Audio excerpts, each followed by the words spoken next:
it is okay to be a loner. I'm going to make the case for that today, and I'm going to encourage you to embrace your solitude.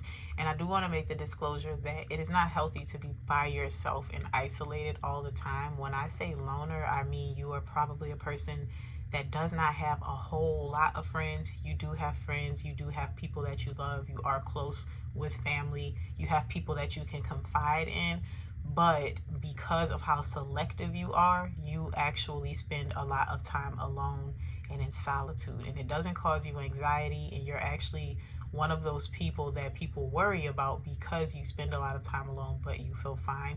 I'm going to make the case for that as a person who lives that life. I can count how many friends I have on one hand. Um, and it's not an overwhelming experience, but it's also a very pleasant experience because of the fact that my phone is not always going off. I'm not constantly distracted and bombarded by people. And I do have the choice to engage with those people when I see fit, when they need me, when I need them.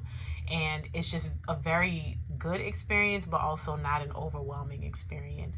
And I think that there are so many benefits to this as a woman of God, because sometimes if you have too much going on in your personal life, in your social life, it can actually pull you away from God.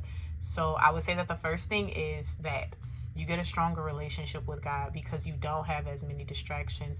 And I know some people are going to say, well, you should be prioritizing that anyway. But I talk a lot about sometimes how having such loud environments and having such commotion and overstimulation all the time can put you in a space where you're not able to have that closeness and connection with God. And if you're always filling your time and your day with engaging with other people, with doing things with other people, spending time with other people, and you never take time to just sit in silence.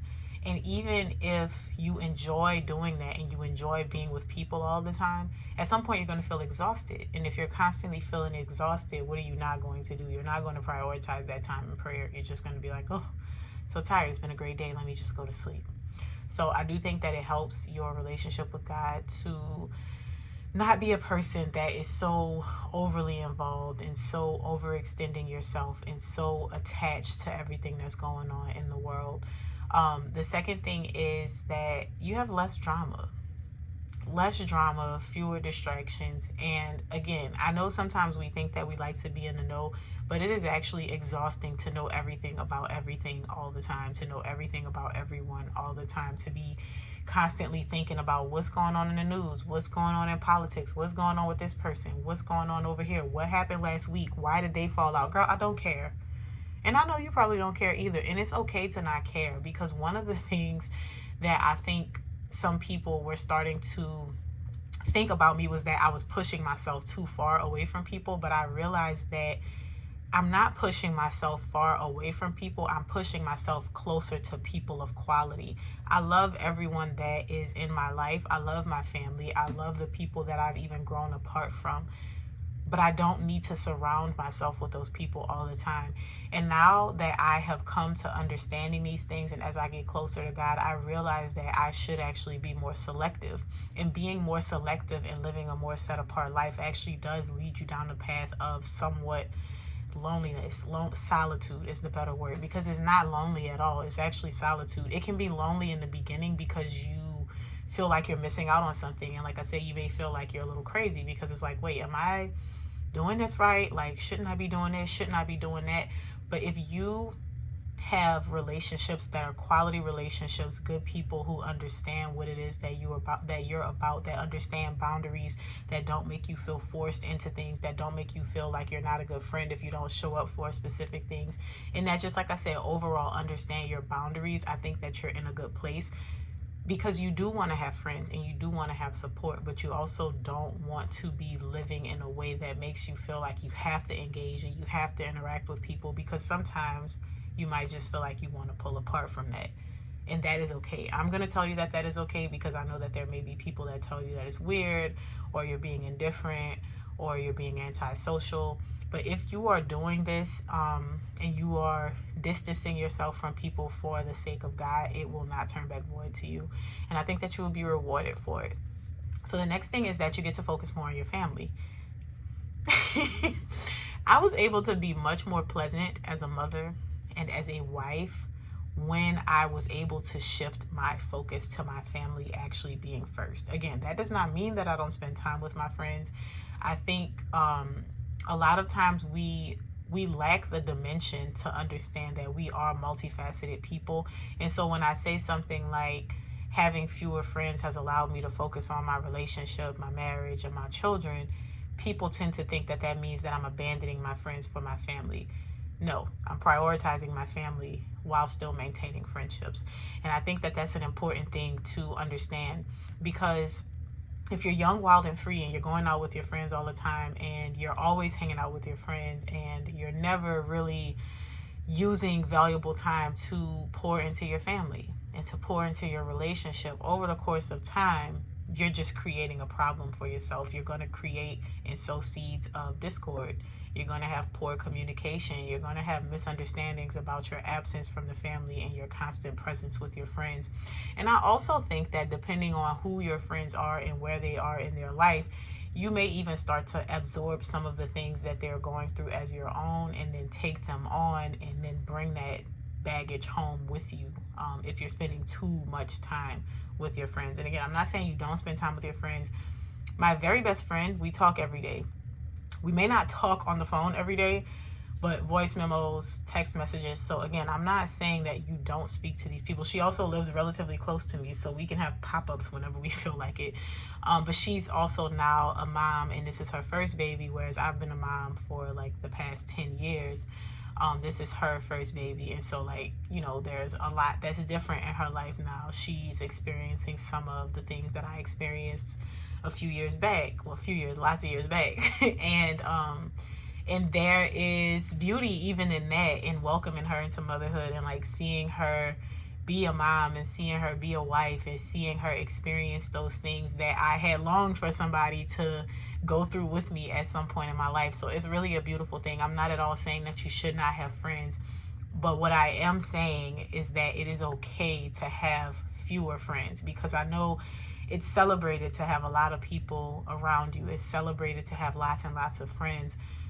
But I do think that, for me at least, and I think for a lot of people, we benefit more from having fewer relationships where we are very intimate with people than having lots of relationships where we're just not as deep, or sometimes we think that we're closer to these people than we are, but lo and behold, they're out to get us, or lo and behold, they're the enemy from hell, right?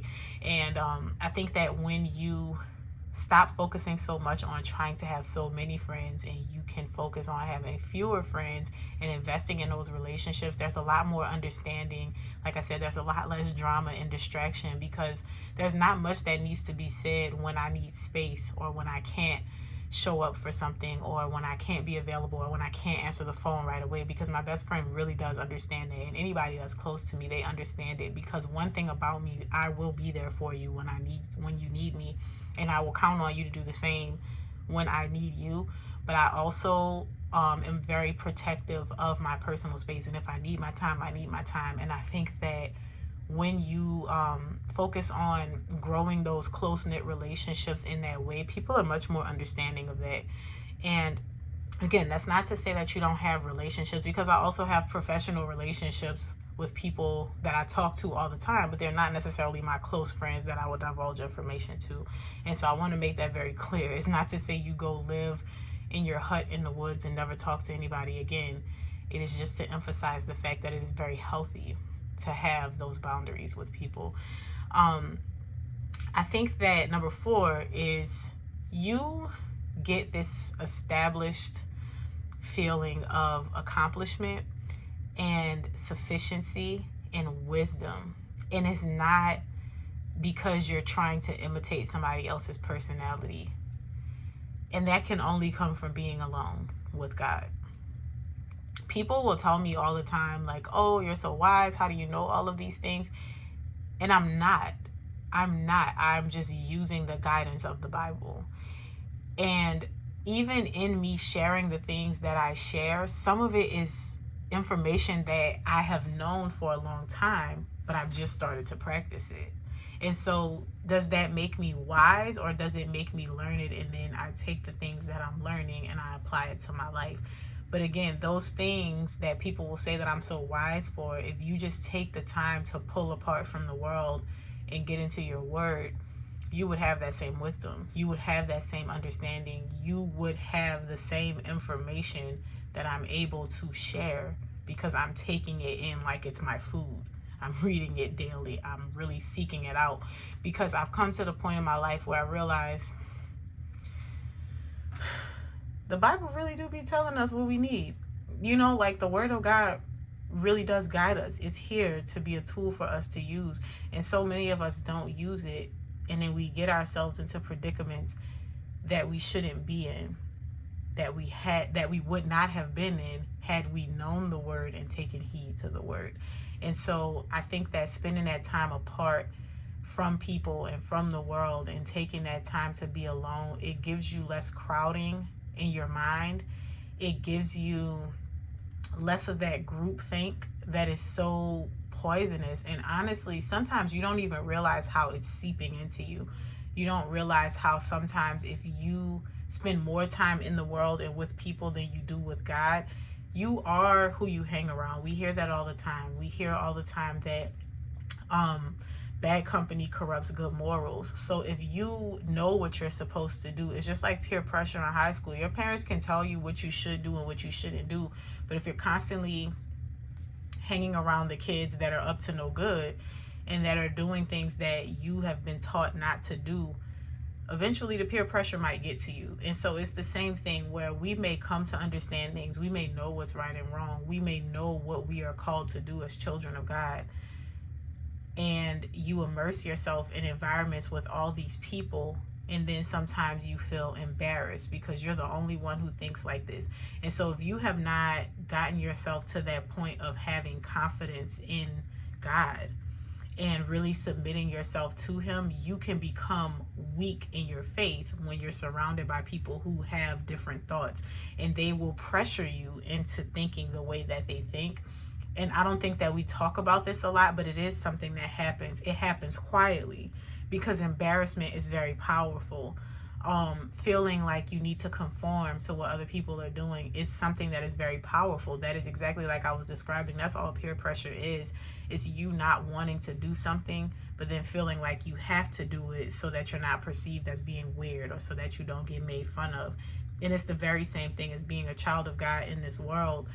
The world will want you to conform to things. The world will want you to not say certain things or to not be a certain way, and you know what you're supposed to do. And if you spend too much time in the world and not enough time with God, in other words, if you don't take that time in solitude, what I called being a loner earlier, if you don't take that time away, you will find yourself being swayed by the world instead of being shaped and molded by God. And so I think that that's another reason it's very important to take that time apart and to spend time with God and not so much time with other people. And the last thing is kind of going on that same topic. If you never take time away from the world, if you never embrace solitude, and if you're spending too much time trying to appease people and trying to be with people and chasing after people, you will never be molded into what it is that God has called you to be. You won't even be able to hear it. One of the things that people say all the time is like, well, I hear what you're saying, Michonne, but like, how do I know what God is saying? How do I know if God is talking to me? How do I hear him? And I don't, I answer it sometimes, but one of the things that is painfully obvious to me is that these people who ask those questions do not read their Bible, and that's the first problem. You're, even in saying that, you're relying on another person to tell you how to interact with your God when there's a Bible that tells you how to do it. And so if you spend all of your time dealing with people, always around people, always trying to be stimulated by something, your life is very loud. There is no quiet. It's almost like what I was saying earlier about when you conform to all of these people and you're always with people, there's this groupthink and there's all of this communication about what you should do and how you should be and what's acceptable and what's not acceptable. And all of that noise is going to stop you from being able to hear God. Can you listen to like a song, watch Netflix, and watch a YouTube video and listen to TikTok videos at the same time? Yeah, but you're probably not going to be able to audibly understand what is going on in each one. Like, you might pick up a few things, but you're not going to really be able to understand what's going on, because your mind, like, you're distracted and your attention is trying to be pulled in all these different directions. And imagine, like, as moms, sometimes you get overstimulated when two of your kids are talking at the same time. Like, wait, hold on, please stop, I'm one person, right? So imagine you're always, always, always involved with people. You're always, always, always out in the world dealing with people, talking on the phone, sending text messages, messaging people, scrolling on TikTok. There's never any silence in your life. Like, you even have background noise when there is silence. So, like, if you're not on the phone, or you're not on the apps, or you're not listening to music, it's like, let me just put Netflix on. Like, we're afraid to have silence. We're afraid to be by ourselves and to not have a stimulus. And I noticed that that's something that's so common. It's like, we just can't sit. Some music has to be playing, some TV show has to be on, you have to be doing something. We are so uncomfortable being bored and being quiet, not knowing that those are the times when God is speaking to you.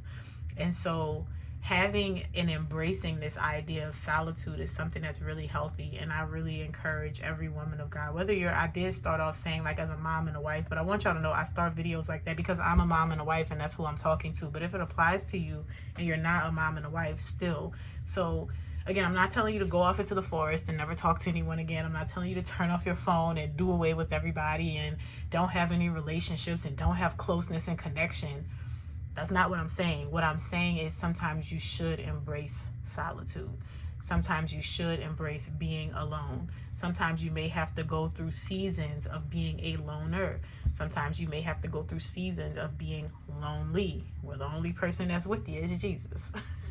And so I just want everybody who watches this video to reflect on that. Maybe you are in that season, and maybe you've been like, God, I need some friends.